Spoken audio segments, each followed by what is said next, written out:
Halo, halo, halo. Halo, kembali lagi di Ruang Ngobrol. Yes, komik lokal lagi teman-teman. Kali ini Demon Pepito dan ini udah tahun 2024 juga. 3 mas. Oh, 2023. Kamu belinya di Peskom ya? Peskom 2023. Oh iya, betul. Dan aku kehabisan. Oh, habis itu pesen ya? Ya pas di bootnya itu udah nggak ada, terus ngisi form, terus baru kemudian dikirimin. Oke. Maksudnya batch kedua gitu loh belinya. Memang ini ketika baca komik lokal ya di Kuratorus ini banyak banget yang pengen baca ini. Karena penasaran ini seperti apa sih karena saking limitednya produknya. Impresiku pertama sih ini visual packaging komiknya, maksudnya whole look-nya ini impor sih. Aku beli karena covernya mas. Ya, betul. Dan judulnya Demon Pepito. Iya. Aku beli karena lihat cover, lihat judulnya appealing, langsung habis mas. Ya. Secara produk gila sih. Nah ini isinya cukup banyak atau mostly adalah teman-teman yang di Novarium. Iya. Yang kemudian sebelumnya tapi ya sebelum. Hah? Sebelum Novarium. Iya sebelum Novarium ini, tapi orang-orangnya kemudian bikin Novarium dan not available. Itu dia. Jadi ini masih kompilasi teman-teman. Kompilasi apa antologi sih? Aku harusnya sih antologi ya karena ada tema yang sama sih. Sihir. Nah, jadi ini fantasi. Jadi ini kayak prolognya tuh ada ibu mendongengin anaknya. Lalu kemudian ini aku suka karena kayak ada benang merahnya. Ya, masuk ya. Nah, kayak kasih kan. Maksudnya ada. Pokoknya aku suka antologi yang purposeful. Bukan yang cuma hanya kumpulan aja gitu. Ya kumpulan aja kompilasi sih. Iya bingung tapi sih. Tapi ya udahlah. Nah, kita punya kontennya kan? Punya. Kita sendiri lupa. Udah rilis, lupa pula. Iya. Bentrok sama kodrat pula kontennya. Oh iya, betul. Oke. Rilis bareng jadi nggak oke. Nah, ada ibu yang bercerita pada ada anak bertanya pada bapaknya, buat apa berlapar-lapar puasa. Nah ini menceritakan kepada anaknya. Dan kemudian halaman berikutnya adalah kisah-kisah yang ada di implikasinya adalah ini kisah-kisah yang diceritakan sama ibunya. Nah lalu baca, dan itu adalah berbagai macam kisah fantasi. Ada yang wholesome, ada yang gore. Ada yang aku nggak akan bilang jelek, aku akan bilang unik karena aku nggak ngerti. Lalu ada endingnya ternyata apa yang menggabungkan semuanya gitu. Paling senang gini-gininya nih. Nah, makanya dan ini harusnya dibahas di terakhir. Ya nanti nggak apa-apa, nanti aja. Nah, lalu yang membuatku jatuh cinta pada Demon Pepito itu adalah fantasinya yang emang bener-bener fantasi.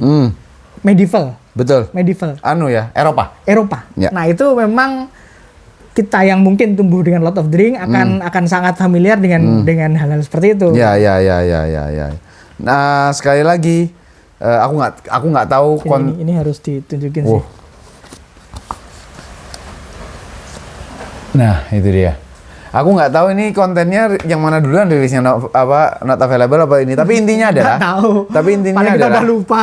Secara produk sekali lagi ini tidak gagal. Secara produk visualnya oke. Kalau not available kan visual depannya unik. Iya. Tapi kalau ini oke. Kali ini oke banget sebagai komik dan sebagai dongeng.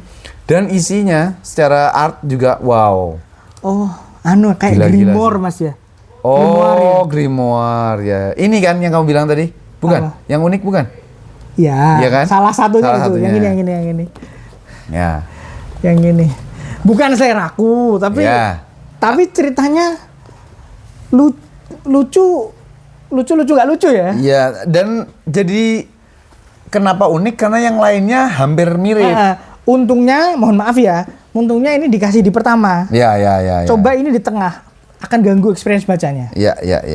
Karena dia yang paling visually different gitu. Yang lain tuh masih mirip-mirip gitu, ada gaya mangganya gitu. Ada Amrik Eropanya dikit gitu. Tapi apa? Teman-teman yang sangat suka dengan fantasi RPG, baca ini akan sangat dekat. Witcher gitu ya? Witcher. Harry Potter nggak? Harry Potter juga sih sebenarnya. Masih ada. Pokoknya yang dekat, yang suka nonton Lord of the Ring dan lain sebagainya tuh Ini adalah bacaan yang oke. Ya.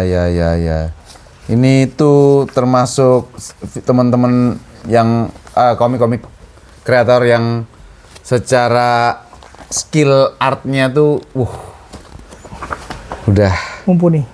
Udah level atas lah. Level atas, level dunia lah. Dan harganya emang pricey sih dulu tuh.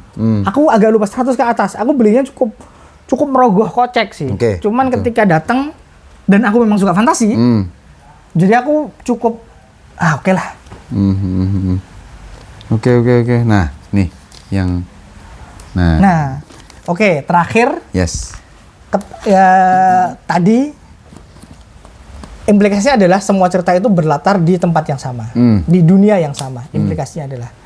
Lalu kemudian ada penjelasan soal dunianya, lalu ada desain karakternya. Ini beneran, ngelihat effort yang dimasukkan ke dalam komiknya itu sangat luar biasa. Bahkan kita mungkin nggak suka sama satu cerita. Betul. Tapi kalau lihat behind the skin-nya, kita mungkin jadi akan balik lagi ke sana. Betul. Oh, ternyata si ini itu jahat sih. Iya, betul. Kita jadi culas. Ya, kan tracking back nanti ke ceritanya yang ada di depan gitu. Culas sih kalian. Tapi hal yang berkaitan dengan dunia medieval terus Middle Earth ya dibutuhkan kayak gini sih, Riz. Iya. Emang peta, desain baju, gini-gini. Kalau nggak ada ininya, dia hanya akan jadi cerita fantasi biasa. Betul. Tapi kedalaman lore dari sebuah fantasi itu yang membuat kita bisa jadi lebih mengapresiasi dunianya. Yes, itu dia. Oke, itu aja teman-teman untuk Demon Pep itu. Kita sama sekali nggak bahas ceritanya. Kalau kalian pengen baca, kalau ada di Jogja datang aja kurator untuk baca. Silakan. Karena memang ceritanya juga karena ngomongin ini cerita kompilasi atau ontologi ya cuman kejadian. Dan nanti relate-nya sama pembaca sendiri. Tergantung yang ya. Sampai ketemu lagi teman-teman di konten komik lokal berikutnya. Thank you.